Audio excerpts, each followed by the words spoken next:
Hello everyone, সবাইকে welcome জানাই। আজকে আমরা মহাকর্ষীয় ক্ষেত্র বা ক্ষেত্র প্রাবল্য সম্পর্কে জানব। মহাকর্ষীয় বিভব ও মহাকর্ষীয় স্থিতিশক্তি সম্পর্কে জানব। তারপর এদের রাশিমালা নির্ণয় করব। অনেক সময় আমরা মহাকর্ষীয় বিভব আর মহাকর্ষীয় স্থিতিশক্তিকে একই মনে করি, বাট এরা একই নয়। তাহলে কতটা আলাদা সেই বিষয়টা জানবো, এদের মধ্যে সম্পর্ক কী আছে সেটা জানবো, এদের একক মাত্রা সমস্ত বিষয় জানবো। এবং এই যে স্যার তিনটে বিষয় বললাম না, মহাকর্ষীয় ক্ষেত্র প্রাবল্য, মহাকর্ষীয় বিভব, মহাকর্ষীয় স্থিতিশক্তি, এদেরকে নিয়ে স্যার কিছু অঙ্ক করব। তো চলো শুরু করা যাক। সবাই হাতে খাতা পেন নিয়ে নিই। প্রথমে যে বিষয়টা আমরা জানবো সেটা হচ্ছে মহাকর্ষীয় ক্ষেত্র বা ক্ষেত্র প্রাবল্য। তাহলে লিখে দিই স্যার, মহাকর্ষীয় ক্ষেত্র বা ক্ষেত্র প্রাবল্য, গ্র্যাভিটেশনাল ফিল্ড বা ফিল্ড ইন্টেন্সিটিও লিখতে পারো, একই কথা। ওকে, চলো এবার তাহলে প্রথম তোমাদের কোয়েশ্চেন আসবে স্যার মহাকর্ষীয় ক্ষেত্রটা কি। তো চলো একটা সিম্পল উদাহরণ নিয়ে বোঝানো যাক। ধরে নাও এম ভরের এখানে একটা বস্তুকণা আছে, ধরে নিলাম ক্যাপিটাল এম ভরের একটি বস্তুকণা আছে। এবার এখানে এর পাশে আর একটা মনে করে একটা ভরকে নিয়ে এলাম, ঠিক আছে। তাহলে আকর্ষণ করবে কি করবে না? অবশ্যই করবে। আর একটা বস্তুকণাকে নিলাম, আকর্ষণ করবে, গুড। দূরে নিয়ে গেলাম, আকর্ষণ কমবে না বাড়বে? অবশ্যই কমবে। আরও দূরে নিয়ে গেলাম, আরও কমবে। আরও দূরে নিয়ে গেলাম, আরও কমবে। তাহলে স্যার দূরে নিয়ে যেতে অবশ্যই এমন একটা সময় আসবে, সময় মানে কেমন একটা দূরত্ব আসবে যার পর আর আকর্ষণ করবে না। সিম্পল কমন সেন্স দিয়ে বলতে পারি, হ্যাঁ কি না? তো স্যার এই যে বস্তু কণাটায় এর অবস্থা একটা নির্দিষ্ট এরিয়া আছে, যে এরিয়ার ভেতরে থাকলে সে আকর্ষণ করবে এবং যে এরিয়ার বাইরে থাকলে আকর্ষণ করবে না। তো সেই যে এরিয়া বা অঞ্চল, ঠিক আছে, তার এলাকা, এই অঞ্চলটাকেই বলা হচ্ছে এই বস্তুকণার মহাকর্ষীয় ক্ষেত্র। একেবারে ক্লিয়ার হলো? মানে এক কথায় কোনো বস্তুকণা তার চারপাশে যতটা অঞ্চল জুড়ে তার আকর্ষণের প্রভাব থাকবে সেই অঞ্চলটাকেই বলা হয় মহাকর্ষীয় ক্ষেত্র। ক্লিয়ার হয়েছে? চলো এবার স্যার জেনে নিই মহাকর্ষীয় ক্ষেত্র প্রাবল্য কাকে বলে।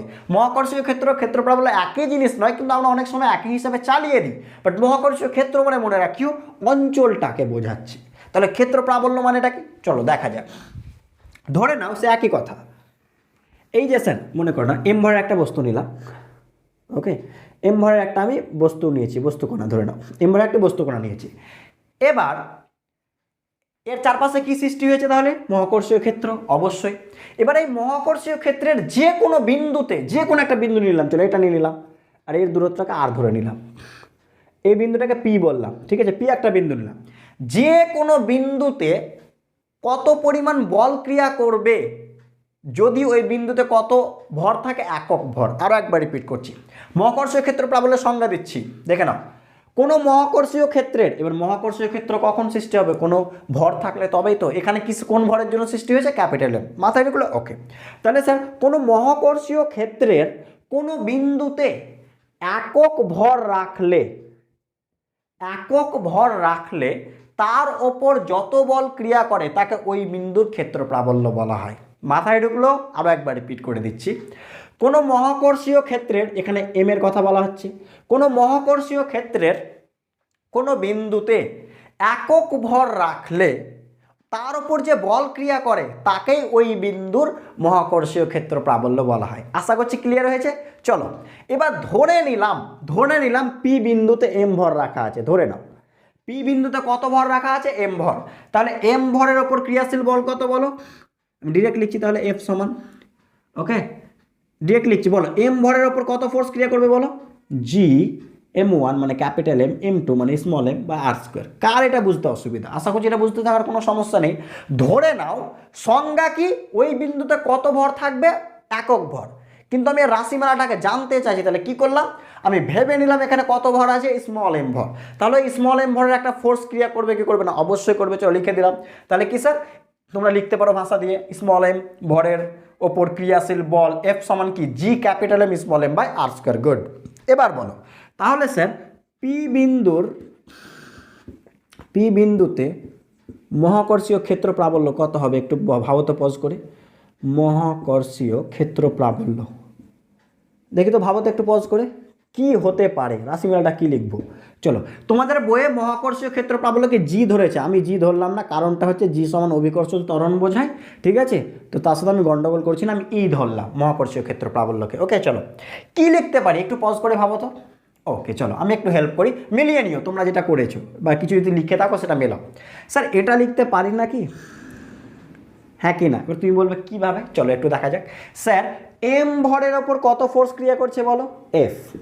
আর সংজ্ঞা কি, কত ভর রাখতে হবে, 1 ভর। তাহলে একক ভরের ওপর কত ফোর্স ক্রিয়া করবে, এফ বাই এম। তো একক ভরের ওপর যেটা বল ক্রিয়া করবে সেটাই তো ওই বিন্দুর মহাকর্ষীয় ক্ষেত্র প্রাবল্য, তো সেটাই তো আমি লিখেছি এফ বাই এম, দেখো।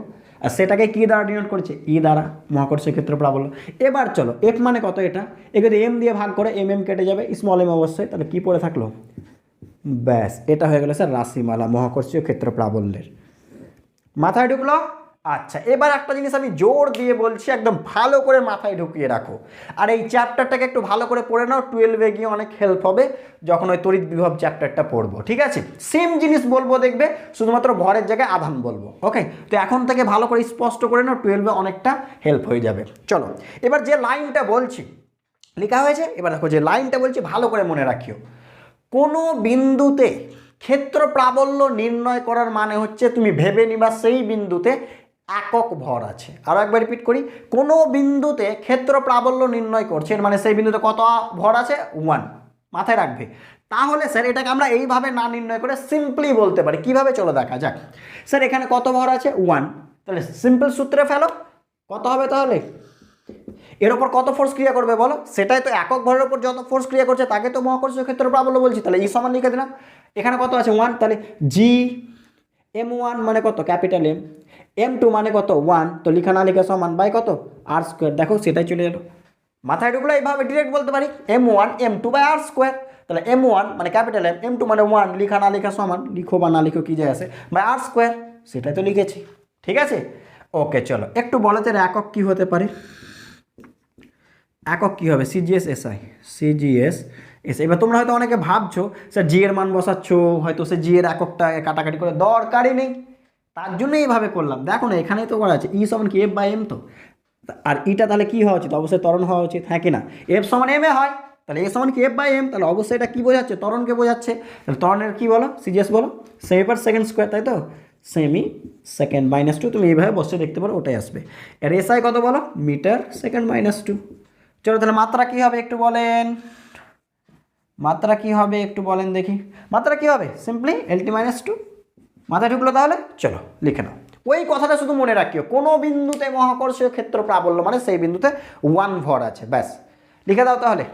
ওকে, চলো ছোট্ট একটা জিনিস আমি অ্যাড করতে চাইবো, সেটা হচ্ছে স্যার মহাকর্ষীয় ক্ষেত্র মানে কি, যে অঞ্চল জুড়ে আকর্ষণের প্রভাবটা থাকবে। আর মহাকর্ষীয় ক্ষেত্র প্রাবল্য মানে কি, সেই অঞ্চলের কোনো বিন্দুতে ক্রিয়াশীল বল কত ভরের ওপর, 1।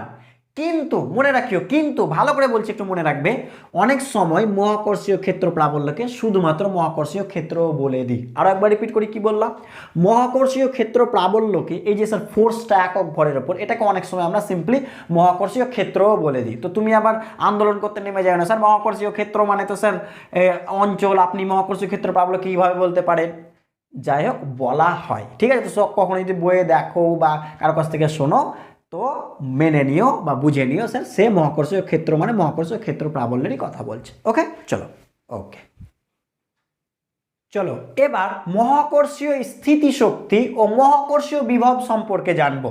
গ্র্যাভিটেশনাল পোটেনশিয়াল এনার্জি আর গ্র্যাভিটেশনাল পোটেনশিয়াল বলেছিলাম না, এটা অনেক সময় আমরা একই মনে করি, একই নয়, আলাদা। কতটা আলাদা চলো দেখা যাক।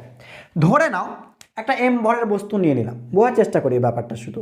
আচ্ছা, তাহলে বস্তু কোনা, তাহলে তার চারপাশে অবশ্যই কি মহাকর্ষীয় ক্ষেত্র সৃষ্টি হবে, হ্যাঁ কি না? এবার ছোট্ট আর একটা ইনফরমেশন বলে দিই স্যার, আমরা এটুকু বলতে পারি কমন সেন্স দিয়ে, প্র্যাকটিক্যালি মনে করো এই যে এই বস্তুটা আছে, তো এখানে একটা বস্তু রাখলে আকর্ষণ করবে, এখানে আর আকর্ষণ বল কম হবে, দূরে গেলে আকর্ষণ বল কম হবে। এবার যদি অনেক দূরে চলে যায়, কোনো আকর্ষণ বল ক্রিয়া করবে না, স্বাভাবিক। এর মানেটা কি, মহাকর্ষীয় ক্ষেত্র কি একটা নির্দিষ্ট এরিয়া হওয়া উচিত, স্বাভাবিক, একেবারেই সঠিক, স্বাভাবিক। এই পেনটা তো স্যার যদি আমি এখন 10 কিলোমিটার দূরে একটা বস্তু রাখি, তাকে তারা আকর্ষণ করবে না, অসম্ভব, তাই না? কিন্তু এটা প্র্যাকটিক্যালি একেবারেই সঠিক, বাট থিওরিটিক্যালি তাত্ত্বিকগতভাবে ঠিক আছে, খাতা কলমের কথা বলছি, সেই ক্ষেত্রে মনে রাখবে মহাকর্ষীয় ক্ষেত্র কি অসীম পর্যন্ত বিস্তৃত। মাথায় ঢুকলে কি বলতে চাইছি, মানে এই বস্তুটা কি অসীম পর্যন্ত তার মহাকর্ষীয় ক্ষেত্রটা বিস্তৃত, অঞ্চলটা। এটা থিওরিটিক্যালি, বাট প্র্যাকটিক্যালি আমরা জানি এটা সম্ভব নয়, একটা নির্দিষ্ট এরিয়ার পর আর আকর্ষণ করবে না, বাট থিওরিটিক্যালি মনে রাখবে অসীম। ওকে চলো এবার চলে আসি মহাকর্ষীয় স্থিতিশক্তি মহাকর্ষীয় বিভব সম্পর্কে। আচ্ছা চলো, প্রথমে দেখো এম ভরের একটি বস্তু আছে, তার চারপাশে কি মহাকর্ষীয় ক্ষেত্র সৃষ্টি হয়েছে, একেবারেই সঠিক। এবার এক কাজ করলাম, অসীম থেকে যে কোনো একটা বস্তুকে আমি তুলে এই মহাকর্ষীয় ক্ষেত্রে নিয়ে আসব। ঠিক আছে, অসীম থেকে যে কোনো ভরের বস্তুকে তুলে আমি এই মহাকর্ষীয় ক্ষেত্রের কোনো বিন্দুতে নিয়ে আসব। তাহলে একটা কার্য করতে হবে কি হবে না, মানে এখানে আমি বলার চেয়ে বেশি বেটার বলা উচিত বহিস্থ এজেন্ট। বহিস্থ এজেন্ট এলআইসি এজেন্ট নয় স্যার। বহিস্থ এজেন্ট মানে কি স্যার, একটা জিনিস বলো, তুমি বলবে বহিস্থ এজেন্ট মানেটা কি। দেখো মনে করো অসীমে একটা বস্তু আছে, বোঝার চেষ্টা করিও, ঠিক আছে। ওকে, এবার স্যার আমরা কি বললাম, অসীম পর্যন্ত বিস্তৃত, তাই না? তো নর্মালি সে অসীমের যখন একটু এ পাশে বা সামথিং এলো ধরো, তো কি আকর্ষণ বল ক্রিয়া করছে, হ্যাঁ কি না? অসীম পর্যন্ত বিস্তৃত হলে আকর্ষণ বল ক্রিয়া করছে। তাহলে আকর্ষণ বল ক্রিয়া করলে বল যেহেতু ক্রিয়া করছে এফ সমান কি এম এ, তাই না? যেখানে বল আছে সেখানে কি ত্বরণ সৃষ্টি হবে, তাহলে সে কি ত্বরণ সহ এগোতে শুরু করবে, চলে আসবে, তাহলে তো কার্যের কোনো ব্যাপারই থাকছে না। মাথায় ঢুকলো কি বলতে চাইছি, আর একবার রিপিট করি, অসীমে আছে স্যার, ঠিক আছে। এবার অসীমে ঠিক আছে, তুমি যাই বলে এবারে হালকা একটু টোকা মারলাম, ঠিক আছে, তাহলে কি বস্তুটা আটকে এ পাশে এলো, এবার তো স্যার আকর্ষণ বলের প্রভাবে চলতে আসবে, চলে আসবে, নাহলে তো কোনো কার্যই করতে হলো না আমাকে। মাথায় ঢুকলো কি, আমি শুধুমাত্র অসীমে ছিল, একটু জাস্ট হালকা একটু ফোর্স দিয়ে একটু জাস্ট টাচ করে ছেড়ে দিলাম, তাহলে কি হবে, এ পাশে এলো, যেই এ পাশে এলো বললাম না অসীম পর্যন্ত বিস্তৃত, ঠিক আছে, যেই প্রবেশ করলো কি তার মহাকর্ষীয় ক্ষেত্রে প্রবেশ করে গেল।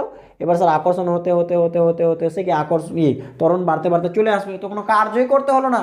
এই বিন্দুতে নিয়ে আসতে কোনো কার্য করতে হবে সেই অনুযায়ী ভাবলে না, তাহলে স্যার কার্যটা কাউকে করতে হবে, এইভাবে হবে না, যেভাবে বললাম ত্বরণ সৃষ্টি হওয়া চলবে না।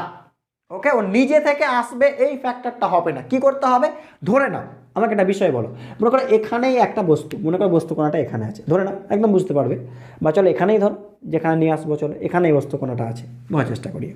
তাহলে এই বস্তু কোণাটাকে এই দিকে আকর্ষণ করবে কি করবে না, অবশ্যই করবে, কিন্তু ত্বরণ সৃষ্টি হওয়া যাবে না, সেটা দিলে চলবে। তাহলে আমাকে কি করতে হবে, একে কি রাখতে হবে, স্থির। তাহলে এটা কী করে সম্ভব, আমি যদি অবশ্যই ওই দিকে একটা ফোর্স দিই, বা কেউ যদি ওই দিকে একটা ফোর্স দেয় তবেই তো স্থির থাকবে, হ্যাঁ কি না? এটাই হচ্ছে স্যার বহিস্থ এজেন্ট। এই যে এই ফোর্সটা কে দেবে, বহিস্থ এজেন্ট দেবে, কারণ এই ফোর্সটা তো নিজে থেকে দিচ্ছে, মহাকর্ষ ফোর্স যেটা, ঠিক আছে, এটা স্যার বহিস্থ এজেন্টকে দিতে হবে। মানে পুরো ব্যাপারটা এবার স্পষ্ট করে দিচ্ছে, দেখে নাও। আচ্ছা চলো দেখো কি বলতে চাইছি, সব ক্লিয়ার হয়ে যাবে। দেখে নাও, মনে করো এখানে একটা বস্তু আছে, ঠিক আছে, এ আকর্ষণ করছে, তাহলে কি হওয়া উচিত, কেউ কিছু ধরে না থাকলে চলে আসবে ত্বরণ সহ। এই কেস নয়, আমি একেবারে স্থির রাখবো, তাহলে কী করতে হবে, আমাকে ধরে রাখতে হবে। এবার আমি ধরে রেখে আছি, স্থির আছে, এর মানেটা কি, তার মানে আমি অবশ্যই কোন দিকে ফোর্স দিয়ে আছি, এই দিকে, তবেই তো স্থির আছে। কারণ কোনো বস্তু কখন স্থির থাকে, যখন তার উপর টোটাল ফোর্স কত হয়, 0। তাহলে আমি ধরে আছি মানে স্থির আছে, মানে কি এদিকে তো ফোর্স ক্রিয়া করছি, তাহলে আমি কোন দিকে দিচ্ছি, বহিস্থ এজেন্ট কোন দিকে দিচ্ছে, ওই দিকে। এবার স্যার এবার কীভাবে নিয়ে আসবো দেখো ভালো করে, একেবারে মানে আমি নিয়ে আসছি, হয়তো তোমরা বুঝতে পারছো না, ভেরি গুড, মানে একেবারে স্লো, ঠিক আছে, যাতে কোনো রূপ গতিশক্তির পরিবর্তন না হয়, মানে কোনো রূপ বেগের পরিবর্তন না হয়।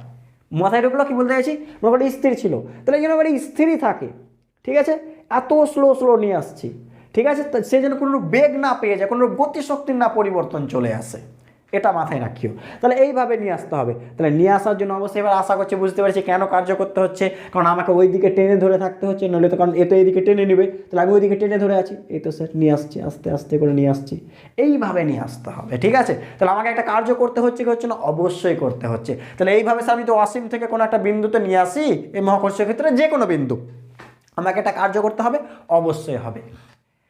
এই যে স্যার বাইরে থেকে কেউ একজন কার্য করলো, এখানে আমি আমার কথা বলছি বা তুমি তোমার কথা বলো, যার ভাববো তাকেই বহিস্থ এজেন্ট, কেউ তো একজনকে নিয়ে আসতে হবে। ওকে, এবার সংজ্ঞাটা বলি, অসীম থেকে কোনো বস্তুকে মহাকর্ষীয় ক্ষেত্রের কোনো বিন্দুতে নিয়ে আসতে বহিস্থ এজেন্ট দ্বারা এই যে কেউ নিয়ে আসবে, যে কার্য করা হয় তাকেই কি বলা হচ্ছে, মহাকর্ষীয় স্থিতিশক্তি। মাথায় ঢুকলো? আর একবার রিপিট করি, অসীম থেকে কোনো বস্তু কণাকে মহাকর্ষীয় ক্ষেত্রের কোনো বিন্দুতে নিয়ে আসতে যে পরিমাণ কার্য করা হয়, অবশ্যই কার দ্বারা, বহিস্থ এজেন্ট দ্বারা, ঠিক আছে, তাকে কি বলা হয়, মহাকর্ষীয় স্থিতিশক্তি। ঠিক আছে, প্রপারলি এই কার্যটা নয়, মানে এই কার্যটাই স্থিতিশক্তি হিসেবে সঞ্চিত হয়, তার জন্য আমরা ডিরেক্ট বলে দেবো এই কার্যটাকে কি বলা হচ্ছে, মহাকর্ষীয় স্থিতিশক্তি। আশা করছি মাথায় ঢুকেছে কি বলতে চাইছি। ওকে চলো, ধরে নিলাম, এবার ম্যাথমেটিক্সে আসবো। ঠিক আছে, এবার রাশিমালা বের করব। ধরে নিলাম এম ভরের বস্তুকে আমি অসীম থেকে, আমি এই বিন্দুতে নিয়ে আসছি, পি বিন্দুতে নিয়ে আসছি। এর জন্য আমাকে কত কার্য করতে হলো, ডাব্লিউ। বোঝার চেষ্টা করো কি বলতে চাইছি। এম ভরের বস্তুকে অসীম থেকে পি বিন্দুতে নিয়ে আসতে কত কার্য করতে হলো, ডাব্লিউ। তাহলে স্যার এখানে স্থিতিশক্তিটা কত হবে, ডাব্লিউ হবে, হ্যাঁ কি না? তাহলে এখানে মহাকর্ষীয় স্থিতিশক্তি কত হলো, ডাব্লিউ। তাহলে এখানে মহাকর্ষীয় স্থিতিশক্তি কত হয়ে যাবে, পরিমাণটা কত হবে, ডাব্লিউ। আর মহাকর্ষীয় স্থিতিকে মনে রাখবে ইউ দ্বারা ডিনোট করা হয়, এটা কি হবে, ডাব্লিউ। মাথায় ঢুকলো? আরও একবার রিপিট করি, এই যে কার্যটা হলো, এই কার্যটা গেল কোথায়, তাই না? এই যে কার্য করলাম, কার্যটা গেল কোথায়? যেমন এখানে বলো, এই বস্তু কণাটাকে আমি মহাকর্ষের বিরুদ্ধে উপরে তুললাম, কার্যটা গেল কোথায়, এখানে স্থিতিশক্তি হিসাবে সঞ্চিত হলো। ঠিক তেমনই এই স্যার এম ভরের বস্তুটাকে আমি এখানে নিয়ে এলাম, তো কার্য তো করলাম, কার্যটা গেল কোথায়, এটা স্যার এই যে স্যার এই সিস্টেমের মধ্যে স্থিতিশক্তি হিসেবে সঞ্চিত হলো। শুধুমাত্র এর মধ্যে নয়, পুরো এম আর এম এই সিস্টেমের মধ্যে স্থিতিশক্তি হিসেবে সঞ্চিত হলো। ওকে, ছোট ছোট বিষয়গুলো মনে রাখবে, শুধুমাত্র এম এর মধ্যে নয়, মনে রাখবে এই জিনিসটা। একটু পরে আমি যখন ম্যাথস করাবো বিষয়গুলো বলবো। ঠিক আছে, স্থিতিশক্তি কার মধ্যে, পুরো সিস্টেমের স্থিতিশক্তি হয়, কোনো একটা পার্টিকুলার সিঙ্গেল পার্টিকুলার স্থিতিশক্তি হয় না, মনে রাখবে। তাহলে এই পুরো ক্যাপিটাল এম স্মল এম এর মধ্যে স্থিতিশক্তি হিসেবে সঞ্চিত হলো, যেহেতু কার্যটা স্থিতিশক্তি হিসেবে সঞ্চিত হলো, তাই না? সেই স্থিতিশক্তিকে মহাকর্ষীয় স্থিতিশক্তি, সেটা কার সমস্যা, কার্য। ঠিক আছে, ওকে চলো, এবার মহাকর্ষীয় বিভবের সংজ্ঞা দিচ্ছি। দেখো স্যার আপনি কিচ্ছু করতে হবে না, এম এর জায়গায় একক বলো, ব্যাস সংজ্ঞা হয়ে গেল। কি বললাম, এম এর জায়গায় একক বলো। একক ভরের বস্তুকে অসীম থেকে মহাকর্ষীয় ক্ষেত্রের কোনো বিন্দুতে আনতে যে পরিমাণ কার্য করতে হয় তাকেই ওই বিন্দুর মহাকর্ষীয় বিভব। তাহলে মহাকর্ষীয় বিভব আর স্থিতিশক্তির পার্থক্যটা বুঝতে পারলাম। স্থিতিশক্তি মানে যে কোনো ভরকে নিয়ে এসো, আর মহাকর্ষীয় বিভব মানে একক ভর। মাথায় রাখিও একক ভরকে। তাহলে বলো তো পি বিন্দুতে, বলো একটু দেখি, পি বিন্দুতে মহাকর্ষীয় বিভব কত হবে, পি বিন্দুতে মহাকর্ষীয় বিভব কত হবে দেখি তো। মহাকর্ষীয় বিভবকে ভি দ্বারা ডিনোট করা হয়, দেখি ভাবো তো কত হবে, বলো কত হবে। সে একই রকম তুলনা করো না, ডাব্লিউ বাই এম, হ্যাঁ কি না? কার বুঝতে অসুবিধা, এটা হবে কি হবে না বুঝলাম না। চলো একটু হেল্প করি। এম ভরের বস্তুকে নিয়ে আসতে কত কার্য করতে হয়, ডাব্লিউ। তাহলে একক ভরের বস্তুকে কত কার্য করতে হবে, ডাব্লিউ বাই এম। আর একক ভরের বস্তুকে নিয়ে আসতে যে পরিমাণ কার্য করতে হয় তাকে ওই বিন্দুর মহাকর্ষীয় বিভব বলে। তাহলে ডাব্লিউ বাই এমটাকে কি বলা হবে, ভি। মাথায় ঢুকলো কি বলতে চাইলাম? ওকে চলো, এই হচ্ছে টোটাল গল্প। ঠিক আছে, ওকে চলো স্যার এবার একটু এর একক আর মাত্রাগুলো একটু লিখে দিই। আমি মহাকর্ষীয় বিভবে লিখছি কারণ স্থিতিশক্তি লিখবো না, তার কারণ আমাদের জানা আছে। চলো একক, চলো সিজিএস এসআই। স্যার কেন লিখতে গেলাম না মহাকর্ষীয় স্থিতিশক্তি? শক্তি তো মহাকর্ষীয় স্থিতিশক্তি, তো শক্তির যেগুলো কার স্যার একক, সেগুলো একক হবে, আর জুল হবে। ঠিক আছে, মাত্রা যা হয় সেটাই হবে, ml2t-2। কিন্তু মহাকর্ষীয় বিভবের এককটা অনেক সময় পরীক্ষায় দেয় স্যার, একক মাত্রা এসব দেয়। তো চলো একটু বলো তো কী হবে, একটু পজ করে ভাবো। একক কী হবে ভাবো না, এটা কি শক্তি বাই ভর, তো শক্তির সিজিএস একক কি আর্গ, ভরের কি গ্রাম, তাহলে আর গ্রাম ইনভার্স। এসআই কী হবে বলো, জুল, কিলোগ্রাম ইনভার্স। মনে রাখি, হ্যাঁ অনেক সময় দেয় স্যার মহাকর্ষীয় বিভবের রাশি দেয় কি মাত্রা দেয়, একক দেয়। ওকে চলো মাত্রা বলো তো কী হবে, বলো মাত্রা কী হওয়া উচিত, বলেন মাত্রা কী হবে? এই তো স্যার কার্যের মাত্রা কি ml2t-2, হ্যাঁ কি না, বাই কী হবে এম, মানে কি এম, তাহলে এম কেটে গেল, তাহলে কি L2t-2। মাথায় ঢুকলো? এবার স্যার এটা তো আমরা নর্মালি লিখলাম, এখানে বলো তো এটা যদি আর দূরত্ব ধরে নিলাম, চলো আর দূরত্ব, এই রাশিমালায় কোনো ক্যাপিটাল এম আছে, কোনো আর আছে, কোনো কিছুই নেই, হ্যাঁ কি না? তো আমি তার রেসপেক্টে যদি রাশিমালা বের করতে চাই, এটা একবারে সবচেয়ে জেনারেল ফর্ম। ঠিক আছে, এটা আমাদের কাজেও খুব একটা লাগবে না। ওকে, যেটা আমাদের কাজে লাগবে আমি সেটা লিখছি। মনে রাখবে মহাকর্ষীয় স্থির শক্তির আমি রাশিমালা লিখছি W, sir W by U যাই বলো একই কথা, আরও একবার রিপিট করছি, ডব্লিউ সমান ইউ একই কথা, গন্ডগোল করবেন না, ঠিক আছে। এর রাশিমালা আমরা এক্ষুনি বের করবো, শুধু আমি লিখে দিচ্ছি একবার, minus G capital M small M by R, ঠিক আছে। তাহলে ভি সমান কী হবে বলো, ভি মানে কি বলো ডব্লিউ বাই এম, তাহলে কি এম দিয়ে ভাগ করো, তাহলে এম এম কেটে গেলে কি মাইনাস জি এম বাই আর। চলো এটা এক্ষুনি আমরা বের করে দেখাবো, আগে লিখে নিই। ওকে, এটা এক্ষুনি প্রুফ করবো, রাশিমালা নির্ণয় করব। আচ্ছা, এখান থেকে একটা জিনিস বলো তো, মহাকর্ষীয় বিভব আর স্থির শক্তির সম্পর্ক কী হবে বলো দেখি তো, ভাবো মহাকর্ষীয় বিভব আর এই মহাকর্ষীয় স্থির শক্তির সম্পর্ক কী হবে বলেন। এই তো স্যার এখানেই লেখা আছে ভি সমান ডাব্লিউ বাই এম, এটাই মহাকর্ষীয় স্থির শক্তি বলতে পারি, বললাম কার্যটাই। তাহলে স্যার লিখতে পারি না ডাব্লিউ সমান কি লিখতে পারি, তাহলে ডাব্লিউ জায়গায় চলো ইউ লিখলাম, হ্যাঁ তুমি ডাব্লিউ লিখতে পারো, অসুবিধা নেই। ইউ সমান কি এম ভি, তার মানে কি এই সম্পর্কটা মনে রাখিও বা ভাষায়ও লিখে রাখতে পারো, মহাকর্ষীয় স্থিতি শক্তি সমান কি ভর ইন্টু কত, ছাড়ো ভর বলতে যেটাকে নিয়ে আসছি সেটা, সিম্পলি এটা লিখে রাখো। মহাকর্ষীয় স্থির শক্তি মানে কি যে ভরটাকে নিয়ে আসছি ইন্টু ভি, মহাকর্ষীয় বিভব। মনে রাখো, তাহলে পার্থক্যটা বুঝতে পারলাম, মহাকর্ষীয় স্থির শক্তি বিভব মেন পার্থক্য, স্থির শক্তি মানে যে কোনো ভরকে নিয়ে আসো, মহাকর্ষীয় বিভব মানে একক ভরকে নিয়ে আসতে হবে, এটাই মেন পার্থক্য। ওকে চলো করে নাও।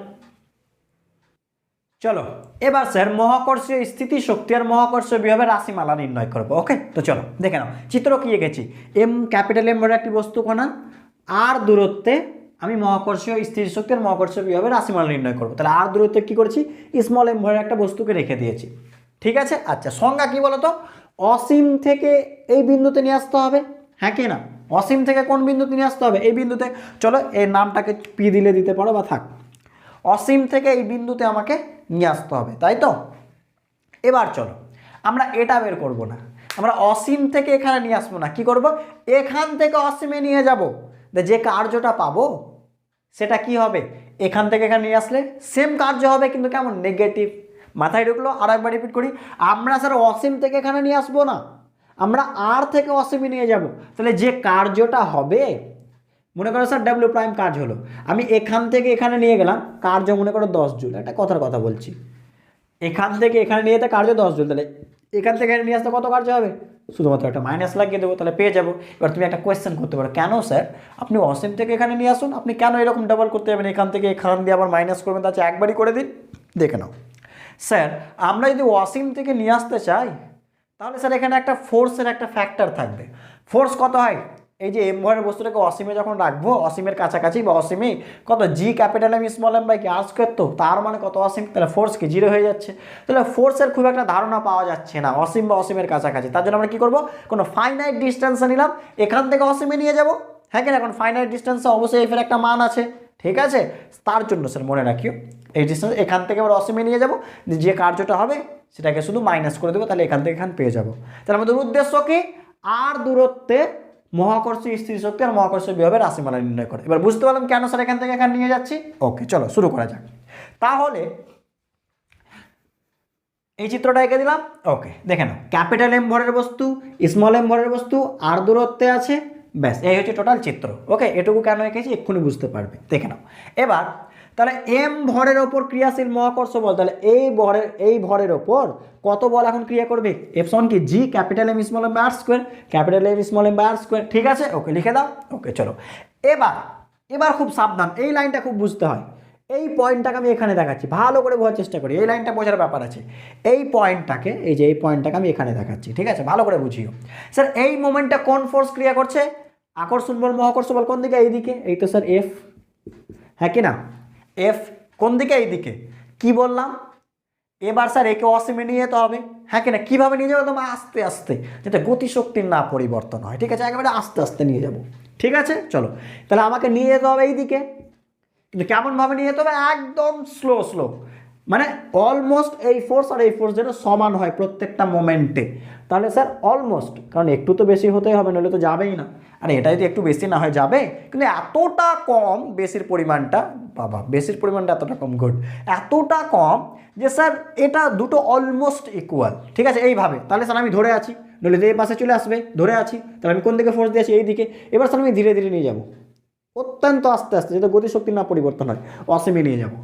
ক্লিয়ার হয়েছে, গুড। চলো এবার স্যার এমকে ডিআর পরিমাণ সরাতে, ডিআর কোনটা, এই যে স্যার এটা, এই যে এটুকু আমি এমতে এখান থেকে এখান নিয়ে গেলাম, কি করলাম, এই যে স্যার আমি ধরে ধরে ধরে কতটা নিয়ে গেলাম, ডিআর পরিমাণ সরালাম। এবার তুমি কোয়েশ্চেন করবে কেন ডিআর পরিমাণ সরালাম? স্যার আমরা এখানে ইন্টিগ্রেশন করব, ডিআর পরিমাণ সরাবো, যে কার্যটা পেলাম কি বের করবো, আর থেকে অসীম পর্যন্ত ইন্টিগ্রেশন করে দেবো, তাহলে টোটাল কার্য পেয়ে গেলাম। মাথায় ঢুকলো? আরেকবার রিপিট করছি, আমরা ডিআর পরিমাণ সরানোর জন্য একটা ছোট্ট একটা কার্য বের করব, দিয়ে স্যার এখান থেকে এখান কাজ করব, অসীম পর্যন্ত স্যার টোটাল কার্য বেরিয়ে যাবে। বুঝতে পারলাম? এবার তোমরা একটা কোয়েশ্চেন করতে পারো, বা আমি বারবার একটা কথা রিপিট করেছি, সেটা হচ্ছে আমরা ইন্টিগ্রেশন কেন করব।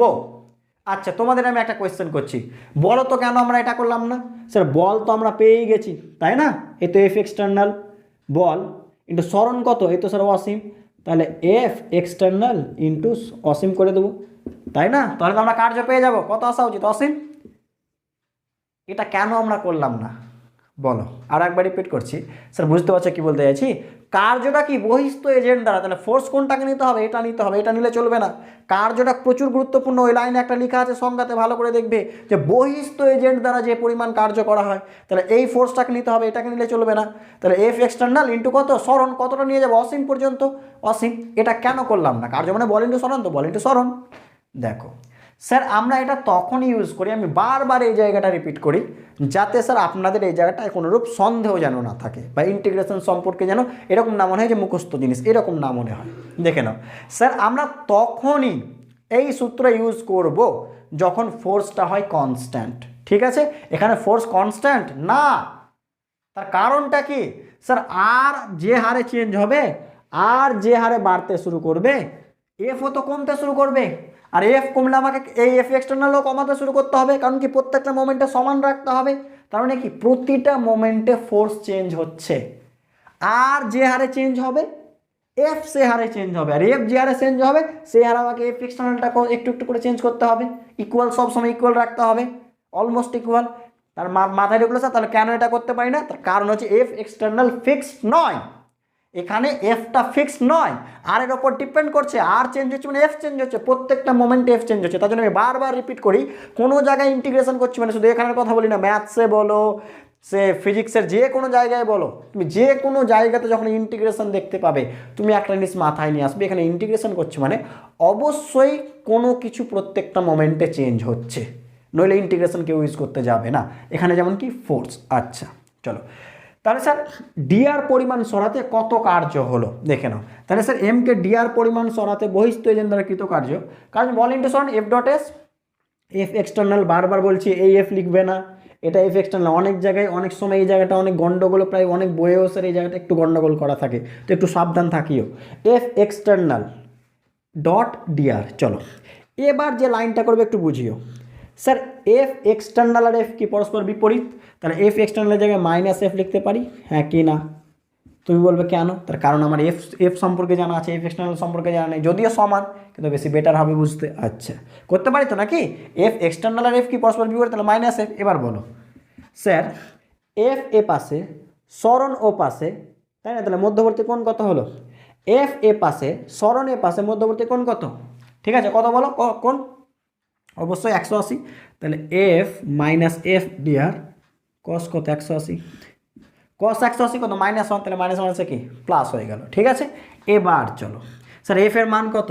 জি capital M small M by R square into DR. মাথায় ঢুকলো? দেখে নাও, এফ এক্সটার্নালের জায়গায় মাইনাস এফ লিখলাম, এবার এফ ডট ডিআর মানে কি এফ এ পাশে, সরণ ও পাশে, 180 মধ্যবর্তী কোণ, কস 180, কসে -1, -1 plus G capital M small M by R square D R. Okay চলো, এবার আমাদের উদ্দেশ্য কী স্যার? এখান থেকে অসীমে নিয়ে যেতে কত কার্য হবে সেটা লিখেছি, এমকে আর থেকে অসীমে নিয়ে যেতে কৃত কার্য অবশ্যই বহিস্থ এজেন্ট দ্বারা। ঠিক আছে, মনে রাখিও।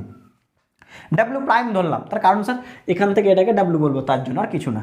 ডাব্লিউ প্রাইম সমান কি আর থেকে অসীম, ডি ডাব্লিউ। এবার চলো ডি ডাব্লিউর জায়গায় বলেন, এগুলো তো constant, G constant, capital M constant, small M constant, বাইরে নিয়ে নিলাম, G capital M small M R integration D R by R square, হ্যাঁ কি না? এটাই চলে আসছে তো, দেখে না?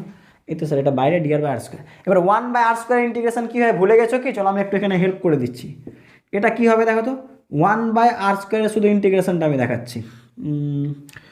দেখো এটা আর ইনফিনিট তো নয়, তাই না? 1/r² ডিআর, ইন্টিগ্রেশন আমি দেখাচ্ছি স্যার। আর স্কোয়ার এর মানেটা কি বলো? আর স্কোয়ার 1/স্কোয়ার মানে কি ওপরে লিখতে পারি, আর -2 লিখতে পারি, হ্যাঁ কি না? এবার x to the power n এর ইন্টিগ্রেশন কি হয়? n+1/n+1, তাহলে কি লিখতে পারি? আর ইনফিনিটি, ওকে, n+1 মানে a আর -2 +1 বাই কি -2 + 1। মনে আছে না ভুলে গেছি সূত্রটা? এটা তো সূত্র, সরি এটা আবার এখানে আমি লিখে দিয়েছি, এক সেকেন্ড। আচ্ছা দেখো সূত্র কি বলো? x to the power n এর সূত্র কি? n+1/n+1, তাহলে কি লিখতে পারি? আর -2 x to the power n+1/n+1। আর এখানে কি বসাতে হয় স্যার? এখানে কি বসাতে হয়? ওপরেরটা বসাতে হয়, নিচেরটা বসাতে হয়, হ্যাঁ কি না? আমি শুধু এটা রাফে করে রাখবো, এটা পরীক্ষাতে করার দরকার নেই, যদি পরীক্ষাতে আসে স্যার। এটা রাফের কাজ, মানে পরীক্ষার রাফে দেখাতে হবে না, তুমি তোমার জানার জন্য। তাহলে স্যার এটা করতে পারি n+1/n+1 ইনফিনিটি টু আর। এবার চলো ও বাইরেটা যা আছে এটা একটু ভাবো তো কত হবে? -2 + 1 মানে কি -1, আর -2 + 1 মানে কি -1, তাহলে আর -1 মানে কি নিচে। তাহলে দেখো তো এটা এলো নাকি? এটা আসছে হ্যাঁ কিনা?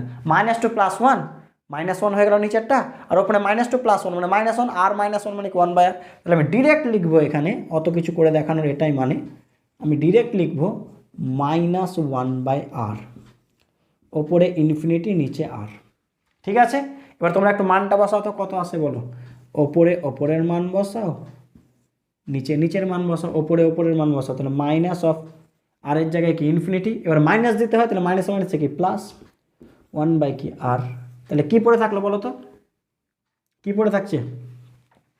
1/∞ কত? 0, তাহলে এই পার্টটা কত হয়ে যাবে? 0। ঠিক আছে, 1/∞ 0, তাহলে কত পড়ে থাকলো? G(m)r। চলো লিখে নাও। তাহলে W প্রাইম সমান কি পেলাম? আমি এখানে লিখছি, অতএব W প্রাইম সমান কি পেলাম? G(m)r। এটা কোথা থেকে কোথা কার্য? আর থেকে অসীমে, তাহলে অসীম থেকে আরে কত হবে? অতএব চলো লিখে নাও।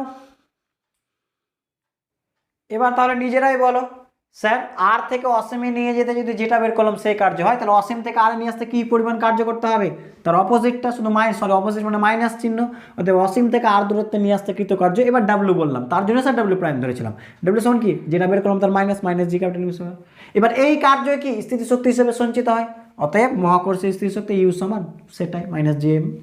অতএব মহাকর্ষীয় বিভব কি হবে? V সমান এক্ষুনি কি বললাম? W/m লেখা আছে দেখো, তাহলে m দ্বারা ভাগ করে দাও, তাহলে কত হয়ে গেল? -G, m কেটে গেল আর। তাহলে এদের মধ্যে কি সম্পর্ক, যেটা এক্ষুনি লিখলাম। এবার দেখো U সমান কি? -Gm/r, তো হ্যাঁ কি না? এ দেখো এটা কি? এটা V নয়, তাই না? এটাই তো V, তাই তো? অতএব V ইন্টু কি লিখতে পারি? M, তো M ইন্টু V, এটা হয়ে গেল রাশিমালা। চলো লিখে দাও। লেখা হয়েছে এই পর্যন্ত? লিখেছিলাম স্যার রাশিমালা, তাই না? পেয়ে গেলাম, ওকে লেখা হয়েছে। এবার চলো স্যার, এগুলো তো স্যার যে সম্পর্কগুলো লিখলাম এটা কোথা থেকে? অসীম থেকে নিয়ে আসছি। এবার যদি অসীম থেকে না নিয়ে এসে তোমাকে এইভাবে বললো যে স্যার মহাকর্ষের দুটো পয়েন্ট নিয়ে নিলাম, একটা A আর একটা B, ঠিক আছে? এবার A থেকে B তে আমি নিয়ে আসছি, ঠিক আছে? তাহলে একটা কার্য করতে হবে, কেমন? অবশ্যই হবে। তাহলে এই ক্ষেত্রে কি মানে এখানে কি এর মহাকর্ষীয় বিভব, এই মহাকর্ষীয় বিভব বলে মহাকর্ষীয় বিভবের একটা পার্থক্য চলে আসবে, বা এখানে একটা স্থির শক্তি আছে, এখানে একটা স্থির শক্তির পার্থক্য চলে আসবে। তো সেটাকে এইভাবে লিখতে পারো, এখান থেকে লিখে দেবো ΔU সমান M ইন্টু ΔV, বা আরও লিখতে চাইলে U final minus U initial সমান M into V final minus V initial. চলো এই সম্পর্কটা আমরা একটু লিখে রাখবো, ওকে? এই দুটো সম্পর্ক একটু মনে রাখবো। এটা কখন স্যার? যদি স্যার বললাম যেটা কেস স্যার, এবার মহাকর্ষীয় বিভবের যে কোনো মহাকর্ষীয় ক্ষেত্রে যে কোনো দুটো বিন্দু বলে দিল, স্যার এই বিন্দু থেকে এই বিন্দুতে নিয়ে এলাম, তাহলে এই বিন্দুর একটা মহাকর্ষীয় বিভব, এই বিন্দুর একটা মহাকর্ষীয় বিভব, তাহলে মহাকর্ষীয় বিভবের একটা পার্থক্য হবে, বা এই বিন্দুর একটা মহাকর্ষীয় স্থির শক্তি আছে, এই বিন্দুর একটা মহাকর্ষীয় স্থির শক্তি, তার একটা পার্থক্য হবে, সেটাকে এই রেসপেক্টে লিখতে পারি। চলো লিখে দাও। চলো এই অঙ্ক দুটো ট্রাই করো তো একটু। আর ব্যবধানে থাকা m ভরের দুটি বস্তু কণার মধ্যবিন্দুতে মহাকর্ষীয় বিভব কত? -Gm/r, -2Gm/r, -4Gm/r, 0। চলো পজ করে ট্রাই করো দেখি তো, পজ করে করো। ওকে চলো মিলিয়ে নাও। m ভরের দুটি বস্তু কণা, ওকে নিয়ে নিলাম m ভরের দুটি বস্তু কণা, আর দূরত্ব অবস্থিত, ঠিক আছে? এদের দূরত্বটা কত? আর। এদের মধ্যবিন্দুতে মহাকর্ষীয় বিভব নির্ণয় করতে হবে, তো চলো করা যাক। স্যার মধ্যবিন্দু মানে এখান থেকে কত দূরত্ব আছে? r/2, এখান থেকে r/2, গুড। চলো তাহলে এখান থেকে কত? r/2, এখান থেকে r/2। তাহলে বলো বিভব সমান কি এর জন্য একটা বিভব হবে, এর জন্য একটা বিভব, তাহলে V one plus V two করে দিলাম, V one plus V two. চলো ভি ওয়ান মানে কত হবে, সূত্র কি বিভবের minus G M by R, তাহলে মাইনাস জি এম মানে কত, এই তো স্যার এম বাই আর মানে কত হবে বলো, আগে প্রথমে এর জন্য দেখছি, আর মানে কত আর বাই টু, হ্যাঁ কি না, এর জন্য এই বিন্দুতে, তাহলে minus G M by R by two plus এটা ভি ওয়ান গেল, ভি টুটা বলো কত হবে, এর জন্য মাইনাস জি এম একই রকমভাবে by R, R by two, তাই না? তাহলে কত হচ্ছে দেখো তো, মাইনাস ওপরে হচ্ছে কি মাইনাস মাইনাস মাইনাসই থাকছে, মাইনাস মাইনাস আর ওপরে চলে গেল, ঠিক আছে? তাহলে কত হচ্ছে 4 ইন্টু জি এম বাই আর হচ্ছে কি না, চেক করো তো এটা আসছে কি আসছে না, হ্যাঁ কি না, মাইনাস, ওকে সব কমন নিয়ে নাও, দেখে নাও 2 + 2 4 চলে আসবে, ঠিক আছে? Minus G M minus common নাও, চলে আসবে 2 + 2 4, ঠিক আছে? ওকে চলো এবার এটা ট্রাই করো তো, তাহলে এটা হয়ে যাবে অপশন সি হবে। চলো এটা ট্রাই করো দেখি তো পরেরটা, আমি পড়ে দিই অঙ্কটা। আর ব্যবধানে অবস্থিত স্মল এম ও 4m, এম ও 4m ভরের দুটি বস্তু কণার মধ্যবর্তী যে বিন্দুতে মহাকর্ষীয় ক্ষেত্র প্রাবল্য শূন্য, সেই বিন্দুতে মহাকর্ষীয় বিভব কত হবে, -4 GM by R, -6 GM by R, -9 GM by R 0। চলো দেখি তো পজ করে ট্রাই করো এটা। চলো কত এসছে বলো। আচ্ছা চলো দেখা যাক। স্যার মহাকর্ষীয় ক্ষেত্র প্রাবল্য শূন্যের মানেটা কি, চলো মহাকর্ষীয় ক্ষেত্র প্রাবল্য দিয়ে শুরু করেছিলাম। আচ্ছা আমি একটু চিত্রটা আঁকি। আর ব্যবধানে একটা এম আছে, একটা 4m আছে, এর দূরত্ব কত আর, বোঝার চেষ্টা করিও। এবার বলতো কোন বিন্দুতে বিভব শূন্য হওয়া উচিত, একটা আইডিয়া নাও। স্যার মিডিলে হবে, সরি কোন বিন্দুতে ক্ষেত্র প্রাবল্য না, স্যার ক্ষেত্র প্রাবল্য মানে কি, যে বিন্দুতে ক্ষেত্র প্রাবল্য সেই বিন্দুতে কত ভর আছে 1, তাহলে এখানে 1 ভর আছে। তাহলে বলো তো একে যতটা আকর্ষণ করবে এ কি বেশি আকর্ষণ করবে, তাহলে এখানে তো বিভব ক্ষেত্র প্রাবল্য শূন্য হবেই না মিডিলে, তাহলে কোন দিকে হবে, এই দিকে না, কারণ এই দিকে তো স্যার এ বেশি আরও আকর্ষণ করবে, কারণ এ 4m, তার আবার দূরত্ব কমে যাচ্ছে, আবার এম দূরত্ব বেড়ে যাচ্ছে, তাহলে কোন দিকে বলো তো আকর্ষণটা শূন্য হতে পারে বা সমান হতে পারে, অবশ্যই এ পাশে কোথাও হবে, তাই না? এর যেহেতু এম কম আর কম, তাহলে আকর্ষণ বেশি, এর যেহেতু এম বেশি আরটাকে বেশি নিলাম, তাহলে মোটামুটি সেটা একটা ম্যানেজ করে এই দিকে কোথাও হবে। তাহলে আমি ধরে নেব, লিখে নিতে পারো, আমি আর লিখতে গেলাম না। এক্স দূরত্বে বিভব মহাকর্ষীয় ক্ষেত্র প্রাবল্য শূন্য হবে, লিখে দেবো, ধরি এম থেকে এক্স দূরত্বে মহাকর্ষীয় ক্ষেত্র প্রাবল্য শূন্য হবে। এবার ক্ষেত্র প্রাবল্য শূন্য হওয়া মানেটা কি একটু ভাবি তো। স্যার এ এখানে একক ভর আছে, তাহলে কি করবে, আকর্ষণ করবে, তাহলে এই দিকে টানছে, ওকে একে এই পয়েন্টটাকে কি এই দিকে টানছে, হ্যাঁ কি না, 4m কোন দিকে টানবে, ওর দিকে টানবে। এবার এখানে শূন্য হবে, এর মানে কি এটা আর এটা কি করতে হবে শূন্য, এটা যদি E1 হয় মহাকর্ষীয় বিভব মহাকর্ষীয় ক্ষেত্র, এটা E2 হয়, তাহলে E1 E2কে কি সমান হতে হবে, তবেই তো মহাকর্ষীয় ক্ষেত্র প্রাবল্য শূন্য, তাই না? ওকে তাহলে এক কাজ করে দেবো, তাহলে স্যার এই বিন্দুতে মহাকর্ষীয় ক্ষেত্র প্রাবল্য শূন্য ধরে নিলাম, তাহলে বলো এর জন্য মহাকর্ষীয় ক্ষেত্র প্রাবল্য E1 সমান কি বলো, জি m1 m2 by R square, m1 মানে কি m2 মানে কত 1, এই বিন্দুতে কত বলেছিলাম 1 বাই কি আর স্কোয়ার, দূরত্ব কত ধরেছি x স্কোয়ার, গুড চলো লিখে দিলাম। চলো বলো এর জন্য বলো জি m1 মানে কত 4m, ঠিক আছে, m2 মানে কত 1, দেখো গন্ডগোল করিও না, এর জন্য এই বিন্দুতে একবার, এর জন্য এই বিন্দুতে একবার, ঠিক আছে? তাহলে 4m এর জন্য এই বিন্দুতে কত হবে জি 4m, ঠিক আছে 4m বাই কি এখানে 1 আছে, তাহলে ইন্টু 1 লেখা না লেখা সমান বাই কি আর স্কোয়ার, আর মানে কি বলো তো এই দূরত্বটা নয়, হ্যাঁ কি না, এই দূরত্বটা কত হবে বলো তো, এটা যদি এক্স হয় এটা কত হবে আর মাইনাস এক্স, তার হোল স্কোয়ার, এটা কত হবে আর মাইনাস এক্স, হ্যাঁ কি না, তাই তো এটা এক্স, তাহলে এটা কত আর মাইনাস এক্স, ক্যালকুলেশন করো তো। দেখো স্যার জি কাটবে না, বাজে দেখায়, জি কেটে গেল, আমি জাস্ট কেটে দেখাচ্ছি। স্যার রুট করে দাও তো দুদিকে, তাহলে এটা কি 1/x, এখানে 4-এর রুট 2, এখানে কত আর মাইনাস এক্স, কোনাকোনি গুণ করো তো, তাহলে আর মাইনাস এক্স 2x 3x, অথবা x সমান r/3, এটা আপনারা নিজেরা করুন, x সমান r/3 কোনাকোনি গুণ করো চলে আসবে। আচ্ছা এবার স্যার ভালো করে বুঝিও, আমি একটু ওপর একটা মেটালাম, হ্যাঁ অতএব তাহলে আমাকে কোন বিন্দুতে বিভব বের করতে হবে বলো, আমাকে যেহেতু বলেছে যে বিন্দুতে মহাকর্ষীয় ক্ষেত্র প্রাবল্য শূন্য সেই বিন্দুতে বের করতে হবে, তাহলে তো আমি সেই বিন্দুটা পেয়ে গেলাম, সেটা কোনটা, অবশ্যই এই বিন্দুটা। তাহলে স্যার চলেন অতএব মহাকর্ষীয় বিভব ভি সমান কি v1 প্লাস v2, হ্যাঁ কি না, এর জন্য বিভব, চলো এর জন্য বিভব দেখি, সূত্র কি বলো মাইনাস জি, তাই তো এম বাই কি আর মানে কত এক্স মানে কত বলেন r/3, ওকে ঠিক আছে লিখে দিলাম।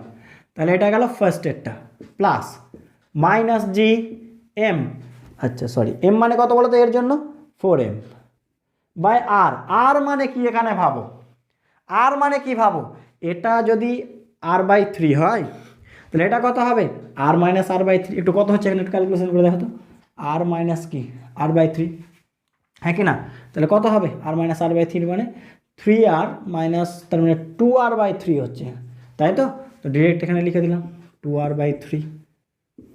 ঠিক আছে, এবার দেখো একটু কমন নিচ্ছি, কত আসছে দেখো তো, মাইনাস জি এম বাই আর তো কমন চলে গেল, তাই না? তাহলে কী পড়ে থাকলো এখানে, ওপরে গেলে 3 পড়ে থাকলো, এ পাশে কত পড়ে থাকলে দেখো তো, 2 2 কাটলো, 3 2 6 6, তাহলে কত হয়ে গেল minus 9 G M by R. তাহলে উত্তর হবে এটা।